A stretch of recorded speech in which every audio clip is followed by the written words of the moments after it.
distance ko dito? Sabi, 0.05 per 100, di ba? Times 100. Okay na tayo dito. Tapos, minus, kung ano man yung points na yan. So, ano? Okay, gawin natin bx saka by. Minus bx is equal to 0. So, bx 220 minus, ano yung I1 natin?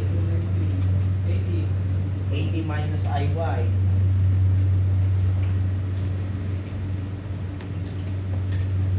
Times 0.05. So, ilan yung bx?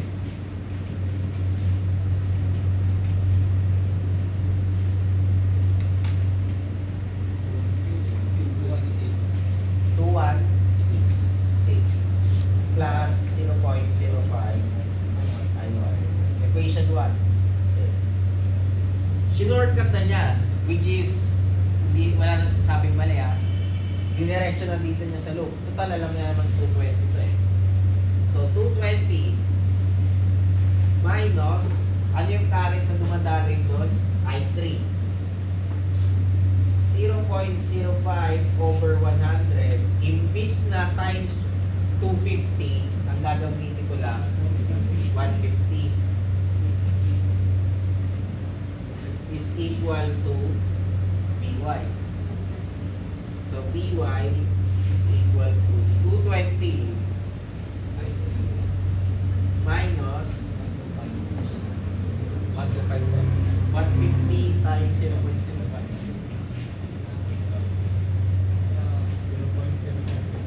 0.07 I 0.075 I3 tama? Times I3. Ano ba yung I3 natin?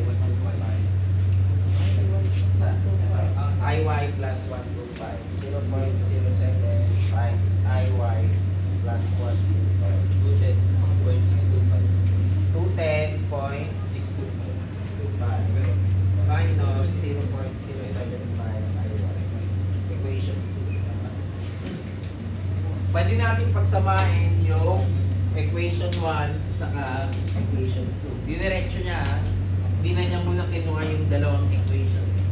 So, Bx is equal to By. Ano ba Bx natin? 216 plus 0.05 Iy is equal to 210.625 minus 0.075 Iy.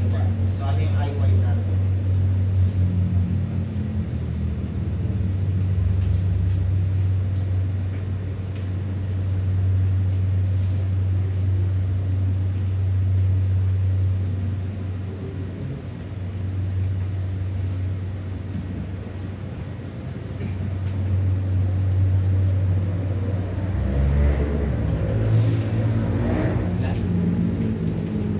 Negative 43. Wala na kasunod.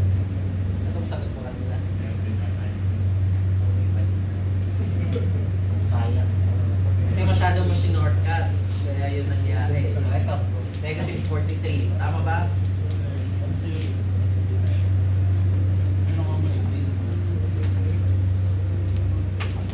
Tama? Okay, punta tayo sa A. Ano yung nakita sa A? Current supplied by each feeder P and R. So, ano ba yung P and R natin? Ito yun. I1 and I3. P and R ah. P and R. So, I1 and I3. So, pwede natin makuha si I1. Ano ba yung current ko sa I1? 80 minus IY, which is 123. And yung aking IR or I3, which is equal to IR, ilan yung aking I3? IY plus 125. So, ilan to? Ito ay I, ano?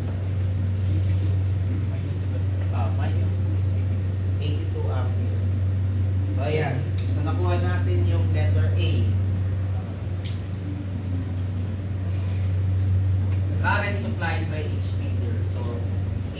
ampere and 123.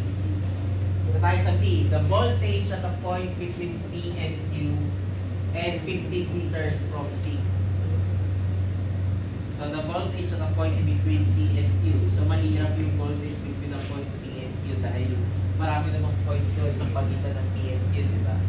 So pwede mong kunin na lang yung voltage mo sa X. Kasi between P and Q yun, di ba? Pwede mo rin kunin yung voltage mo dito sa load na to. Kasi between P and Q rin yun, di ba? So kunin natin muna yung Px. Ano ba yung Px ko which is also equal sa Py? Substitute lang natin. 220 minus 0.075 times negative 43.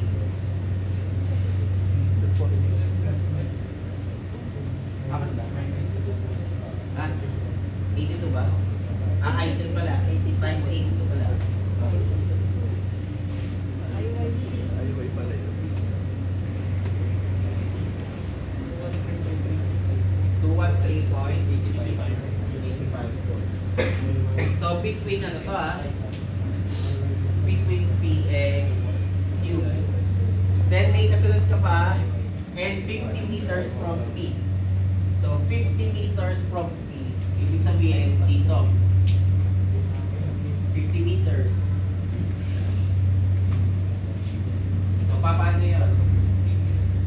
50 meters from P. So, magki-KGL tayo. 220 minus I1 times ano na yung gagamitin kong distance? Imbis na 100, 15 times 0.05 over 100 is equal to that voltage.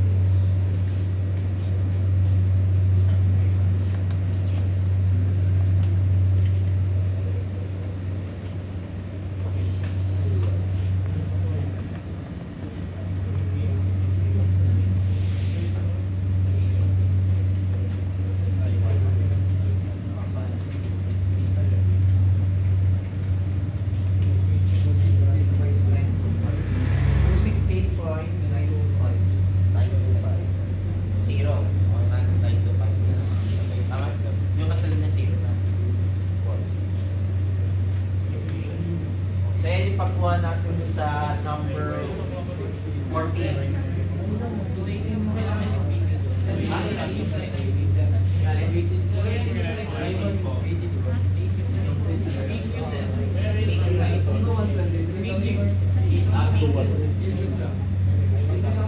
Hindi, wala kang problema. Given lang yung P. Given lang yung P natin 220, yung alpha 220, yung Q is 200. Hindi na, kasi ang hinanap ko lang, current supply by HP. O nga no, HP pala, HP. So, ibig sabihin, kunin ko si... Hindi, current nga lang. So, kukunin ko na lang ito, which is IQ. IQ. Eh, si IQ equal lang naman kay I2. So, 240 plus I1. Wait. Ilan mo na? 240 plus I1. 177. Kasi yan ang tawag.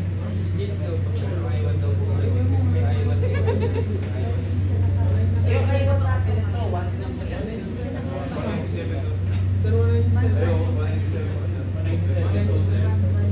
Itong highway natin, 80 minus IY, di ba?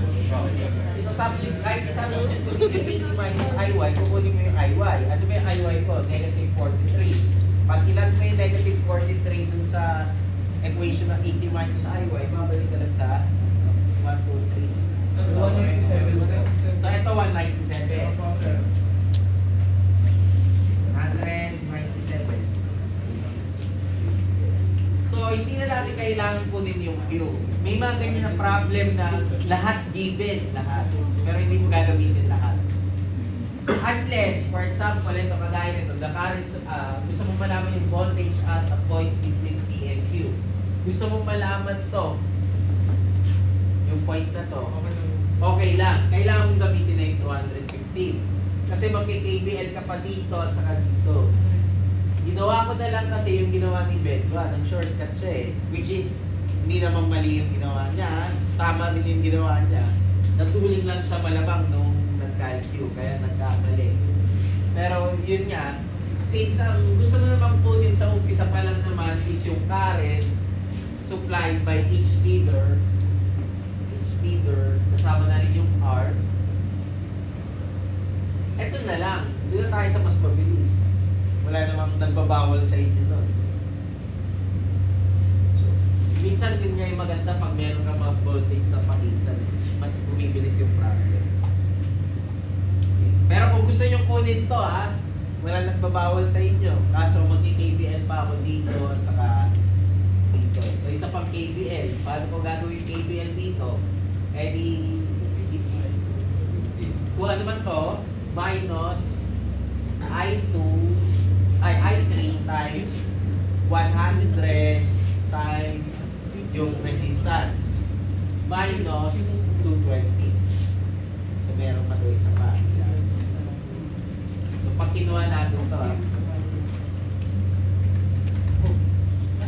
malinaw ba? 20 minus I, bakit 150 lang kasi sinamang ginawang 100. Okay, ulit lang nila. Saan ba tayo may 220? Sa gitna, yung point R. Ano yung distance ng point R papunta doon sa 30 ampere? Since yung aking R, 250 yan, ibig sabihin, ilan lang to? 150. Kaya ginamit natin 150. Hindi natin gagamitin yung 250. Kasi kung gagamitin natin yung 250, ibig sabihin ang kinaibihan ko. Eh, meron pa lang voltage doon sa gitna. Yun yung nagpadali sa problem. Kasi yung voltage mo, sakto sa gitna ng 20.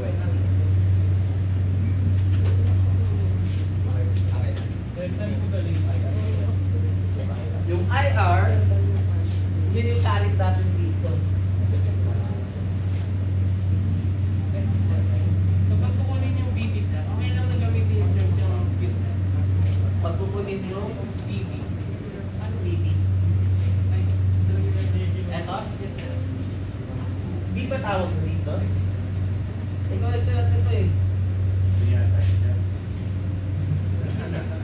Laki na lang natin. Yan. Kailangan mong gamitin ko.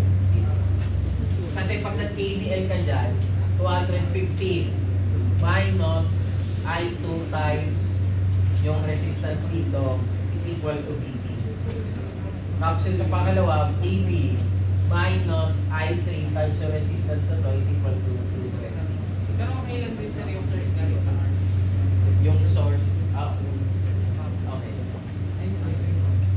Okay, malinaw na? Kasi dito sa may voltage, yung Vx equals Vy.